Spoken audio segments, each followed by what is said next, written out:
Hey, bienvenue dans un cinéma près de chez vous. Mon nom est Olivier et cette semaine, je vous parle pas de un, mais deux films. Ce sont, c'est Aladdin en version animée, version originale et live action en version 2019, dont je vous ai parlé il y a pas quelques mois. Mais là, je vous fais un petit comparatif des deux et je vous parle qu'est-ce que j'ai aimé, qu'est-ce que j'ai pas aimé des deux. Alors, on va au salon pour en discuter des deux. Allons-y. Ce qui est intéressant, c'est d'avoir écouté les deux back-à-back. J'ai commencé par le film original pour ensuite mettre le film en live action. Ce qui était le fun, c'est de pouvoir voir, ok, le matériel original de Aladdin en animation dure 1h30, l'autre dure 2 heures. Donc de voir tous les petits détails qu'ils ont voulu changer ou qu'ils ont fait ou ajouté dans l'histoire pour rendre ça plus... Je sais trop pas pourquoi, mais bon. Dans le fond, c'est ce voleur qui tombe amoureux de la princesse et qui veut essayer de l'impressionner et qui trouve la lampe pour exaucer 3 vœux avec un génie. Et il devient un prince charmant. Il va essayer de la séduire. Ça marchera pas tellement parce que elle va le trouver superficiel et ainsi de suite. Donc, tu sais, c'est l'idée originale du film.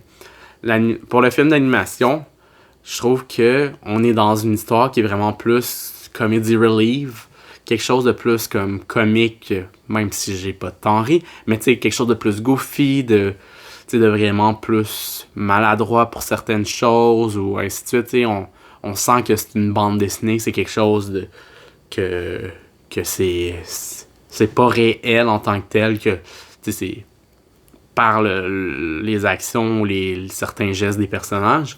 Pour ça, je pense que l'idée originale, je la trouve meilleure que l'idée du live action.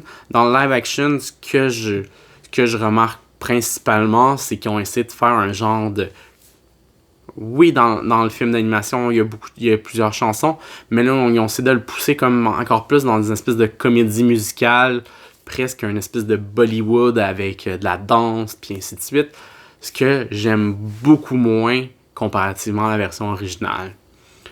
Puis c'est amusant parce que tu vois, mettons, une des premières scènes quand Aladdin vole de la bouffe pour donner à des enfants, ben il donne du pain, tandis que là, il y avait deux enfants, mais là, dans le live action, ils ont décidé que c'est une espèce de petit sac de noix qui avait échangé parce qu'il avait volé d'autres choses. Un peu comme dans The Force Awakens, Rey quand elle vend des parties de métal de vaisseau qu'elle a de la bouffe. Mais bon, c'est Disney, la ressemblance est frappante pour ça. Donc, là, il donne ça à 2 enfants et une mère. Tu vois qu'il y a des petits changements par-ci par-là. Rien, tout ça ne change rien en tant que tel à l'histoire. Ce qui change plus, c'est la façon que l'histoire est amenée. Dans le live action, c'est le personnage de Will Smith qui est le narrateur qui raconte à ses enfants l'histoire majestueuse d'Aladdin. Tandis que c'est pas... L'introduction est pas amenée pareil dans le film de 92 en animation. Est-ce que ça fait vraiment une différence, tout ça? Niveau de l'histoire, non, parce qu'ils ont quand même fait une bonne représentation de l'histoire d'origine. Oui, ils ont changé des choses. Peut-être ce qui me déplaît le plus, c'est quand Aladdin et la princesse Jasmine, ils fuient les gardes dans la ville. Ben, dans le film d'animation, on sent que la princesse est comme vraiment plus un personnage fort, qui n'a pas peur, tu sais. Dans le film d'animation, Aladdin va sauter d'un building à l'autre, va y mettre la planche, puis elle va faire « Non, je saute avec ce long bâton pour cette longue perche pour aller de l'autre côté. » Tandis que dans le film live action, elle est hésitante, elle est comme fragile, elle veut pas le faire, mais elle est comme forcée parce que là, les garde. Puis là, elle va sauter avec sa perche, puis elle va y tomber dessus, puis il va la rattraper. Donc, tu sais, il essaie de faire des petits changements par-ci par-là. Ou, tu sais, la façon qu'il capture Aladdin pour l'envoyer, pour que Jafar l'envoie rechercher la lampe, est pas pareil. Il y a tout plein de choses d'un côté et de l'autre qui a été changé dans le live action. C'est pas si dérangeant, le matériel source est là. on reconnaît la principale chose.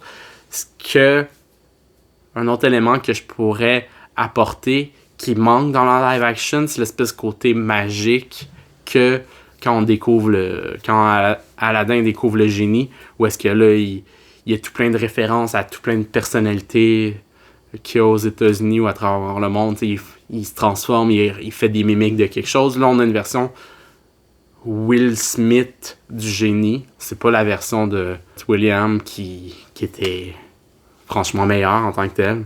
Mais bon, tu sais, c'est pas une adaptation, c'est une réinterprétation qu'on pourrait le qualifier en tant que tel. Pour ce qui est du Blu-ray d'animation, on se retrouve avec évidemment une version un petit peu remasterisée qui était celle de la version Diamond qui est sortie il y a quelques années. La trame sonore, le visuel est super beau. Dans les suppléments, c'est là que je trouve ça un peu dommage parce que on a à peu près une dizaine de suppléments sur le Blu-ray en tant que tel, dont 3 nouveaux puis un 4e qui est dit nouveau.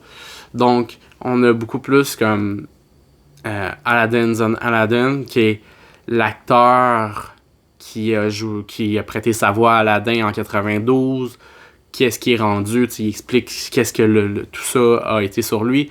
Après, on a Let's Not Be Hasty, The Voice of Aladdin. Fait que c'est tout du contenu nouveau. On a des fins alternatives qui sont juste des sketchs avec une narration. OK. Puis le 4e nouveau bonus, c'est Classic Bonus Preview. Ce qui fait plus comme une espèce de doigt d'honneur à dire vous aviez pas la version précédente, voici un petit aperçu, puis débrouillez-vous pour trouver la version originale. Mais quand on peut, avec le code numérique qui vient, la plupart sont seulement en version numérique. Ça doit être sur iTunes, il me semble. J'ai pas encore réclamé mon code parce que on rentre faire ma critique. D'habitude, les codes ne marchent pas. Ce que j'ai pu voir en faisant une recherche, c'est qu'il y aurait 3 ou 4 suppléments dans les vieux qui n'ont pas été remis avec la version numérique du film et des suppléments. Dans les autres suppléments, on a de Genie Outtake, Aladdin's Creating Broadway Magic, Genie 101, Ron and John Ain't Never Had a Friend Like Me, Song Selection, puis des commentaires audio. Ça fait que niveau contenu, c'est un peu décevant. Ça fait un espèce de doigt d'honneur de dire t'as pas l'autre version, faut absolument que tu ailles sur iTunes pour l'écouter, ou je sais pas s'il offre les suppléments sur Google Play. Il me semble que les derniers Disney animations, comme La Petite Sirène, j'avais que le choix sur iTunes. Mais bon, c'est à reconfirmer. Pour ce qui est de la version live action des suppléments, on a 7 suppléments qui, par moment, reprennent un peu l'idée des suppléments qu'il y avait sur l'autre. Donc, pour la partie qui parle du génie en tant que tel, principalement. Donc, dans un premier temps, on a Aladdin's Video Journal, A New Fantastic Point of View. J'enlèverais New et Fantastic dans le titre de ce supplément-là, parce que c'est juste les acteurs qui font des selfies vidéo sur le set, puis qui nous disent « Hey, on est là, regarde! Comment que le décor est fantastique, blablabla. » Puis, pas super intéressant. Après, on a des scènes coupées. On a des scènes coupées, mais ils se retrouvent plus tard, il y en a 6. Mais avant ça, on a une chanson qui a été coupée au montage. Donc, on a la chanson avec la scène en tant que telle. 3e, c'est Guy Ritchie à Cinematic Genie. J'ai fait des guillemets parce que, pour ma part, je trouve que c'est pas un génie. J'aime pas la réalisation qu'il en a faite. Il explique comment ils ont fait le film. Puis ce qui me dérange, ils l'ont expliqué. Puis c'est vraiment parce qu'ils ont fait le film en 36 frames pour donner cet effet d'accélérer et de ralenti en même temps dans une même scène qui franchement, ça m'a découragé comment j'ai pas aimé ça. Donc il explique, good for you, mais t'es pas un génie de la réalisation pour ma part. 4, on a A Friend Like a Genie. Donc, ça reprend un petit peu le avant et le après pour le génie. Donc, tu sais, on a la version de Robin Williams, mais là, voici la version de Will Smith. Les scènes coupées, je les connais déjà 6. Après, on a des vidéoclips, des chansons qu'il y a dans le film, et un bref segment pour des bloopers. Donc, tout ça pour dire que, oui, c'était un peu souffrant d'écouter les 2 films back-à-back, un après l'autre, parce que c'est pas une histoire qui m'enjoue, qui me fait « Oh wow, c'est vraiment fantastique ».